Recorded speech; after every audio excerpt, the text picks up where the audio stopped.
Chers amis, bonjour. Nous sommes le mercredi 26 janvier 2022. Il est 9h30. Quelques news de l'Arménie, de l'Artsakh et de la diaspora arménienne. Tout d'abord, démission du président arménien Armen Sarkisyan. Il a encore quelques jours en fait pour revenir sur sa décision, mais a priori sa décision est actée puisque le gouvernement arménien n'a pratiquement pas réagi. Voilà. Par contre, voilà, donc encore une nouvelle fois, on salit les gens qui partent. Donc c'est une tradition politique qui est un peu dégueulasse. Le terme est un peu impropre, mais c'est vraiment dégueulasse.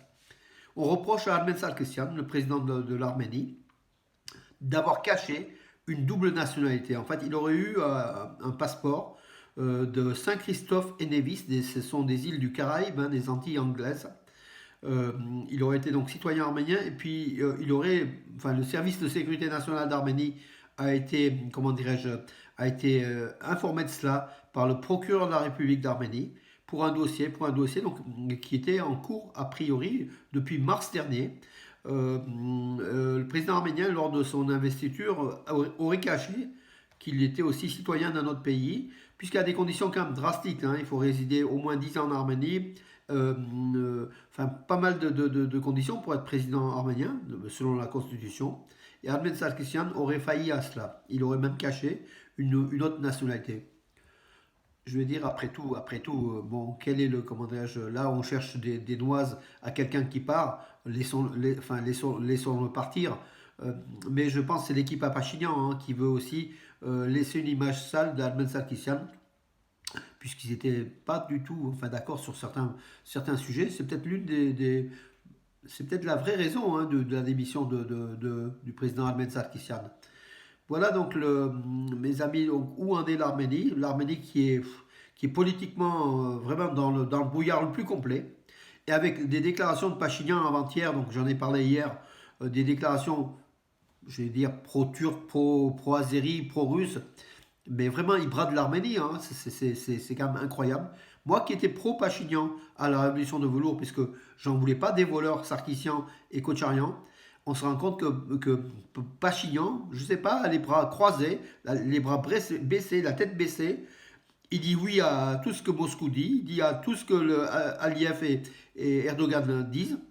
Donc vraiment, c'est une Arménie résignée qui va aborder les négociations arméno-turques et que sur la politique ne pardonne pas aux faibles. Voilà, les faibles, l'Arménie est en position de faiblesse.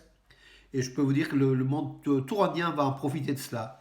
Voilà. Et Pachinian aujourd'hui cherche aussi des noises, son équipe cherche des noises à Armen Sarkisyan.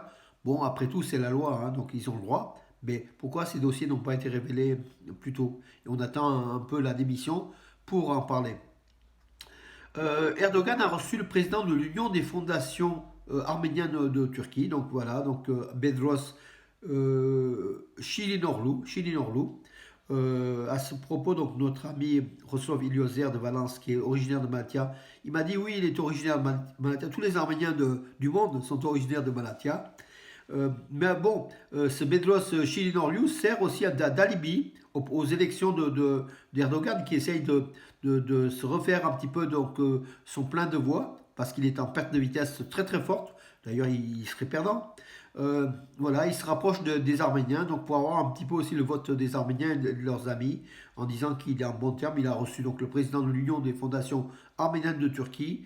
C'est plutôt un piège qu'autre chose. Toute autre chose, donc non politique, Eurovision 2022, Eurovision senior, donc l'Eurovision junior, on l'a vu donc au mois de décembre, l'Arménie a gagné, Malena avec sa chanson Kami Kami. Donc l'Arménie organisera entre octobre et décembre prochain l'Eurovision junior 2022. Mais en Eurovision senior, l'Arménie n'a pas participé comme en Eurovision junior d'ailleurs l'an dernier à cause de la guerre. Cette année, l'Arménie va participer. Donc, Yerevan a confirmé qu'elle serait présente à l'Eurovision 2022, qui sera en mai. Et le 10 mai, donc, ça sera la première demi-finale. L'Arménie fera partie de la première demi-finale. Il y a deux demi-finales. Donc, dans la première, il y a l'Arménie. Puis, il y aura une seconde après le 12 mai. Et finale, samedi 14 mai, au Palais Olimpico de Turin, en Italie. Donc, voilà l'Eurovision. On espère que la candidate qui a été malchanceuse, qui n'a pas été présentée pour cause de guerre, puisse se représenter l'arméno-grec, donc l'arméno-grec qui était voilà, donc on révélera son nom dans les prochains jours, je pense. Voilà. Euh, alors, patrimoine arménien en Artsakh. Donc en Artsakh, en 2021, 200 monuments arméniens, donc des Khachkars et divers monuments en fait, hein, ont été découverts sur le territoire de l'Artsakh, voilà, qui est une bonne chose. Donc ça veut dire que c'est une terre arménienne qui est, comment dirais-je, au patrimoine très riche, très riche et très nombreux.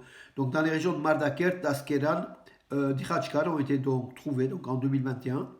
Euh, voilà. Au total, par contre, cette fondation qui s'occupe des recherches, enfin de la protection des monuments arméniens en Artsakh, affirme qu'il y a 2000 monuments qui sont passés dans Allenby, donc dans les territoires occupés par l'Azerbaïdjan, et on craint le pire pour ces monuments. Hein, voilà. Et parmi ces monuments, il y a par exemple les grottes d'Azor, préhistoriques, hein, d'Azor, Taïk, Hunut, Tor, Melik, ce sont les manoirs. Hein, et puis Diklanaget, hein, le site antique de la ville de Diklanaget, 4e Diklanaget, ville fondée par Tigran le Grand au 1er siècle avant Jésus-Christ, qui est pas loin d'Ardam, hein, donc nous on l'a visité, mais qui est passé aujourd'hui aux mains des Azéris. Voilà, on craint le pire pour ça. Mais en tout cas, l'Artsakh a très nombreux monuments. Donc, il y a un site hein, qui les répertorie, Monument of Artsakh. Donc, vous tapez sur Google. Ce site qui avait 3000 abonnés début 21 a aujourd'hui 7382 abonnés. Donc, ça veut dire l'intérêt important des Arméniens des Arméniens et autres pour ces monuments donc, de l'Artsakh. Alors, selon Transparency International, donc l'organisme qui publie chaque année le niveau de corruption de chaque pays, l'Arménie est en progrès. Elle fait partie donc au cours de ces 10 dernières années, c'est l'un des pays qui a fait le plus grand nombre, le progrès le plus important. L'Arménie qui est classée 40, alors je vais vous dire le chiffre exact, parce que souvent je suis imprécis quand de façon orale, je vous parle de mémoire surtout, des 180 pays, donc l'Arménie est 58e. Elle occupe de la 58e à la 61e place, avec la Jordanie, la Grèce et la Namibie. C'est bien sûr, la Géorgie est devant nous. Par contre, l'Azerbaïdjan et la Turquie bien derrière, hein, comme vous le savez, voilà, au niveau de la transparence, l'indice de corruption, hein, voilà. Alors l'équipe nationale d'Arménie de futsal jouera 2 matchs amicaux en Israël contre l'équipe d'Israël dans les prochains jours en vue de la préparation des championnats d'Europe. Et puis le boxeur arménien médaille d'or aux Jeux Olympiques de Tokyo en 2020, Hovannes Pachkov, a un entraîneur britannique. Donc il va s'entraîner avec un Britannique, mes amis. Voilà, donc écoutez, j'en ai fait oui, hier à Garmichuga, donc le village près de Martouni, donc à la frontière entre la zone occupée et la zone non occupée, les habitants, ils en avaient marre des colonnes de voitures azéries qui passaient sans prévenir au milieu du village pour aller vers Chouchi. Hein. Voilà. Ils ont bloqué la route durant plusieurs heures et après, par les négociations des forces russes de paix, ils ont débloqué les lieux. Voilà mes amis, vous avez entendu la sonnerie au matin, je vais vous laisser, donc je vous souhaite une bonne journée et je vous dis à demain mes amis, à demain.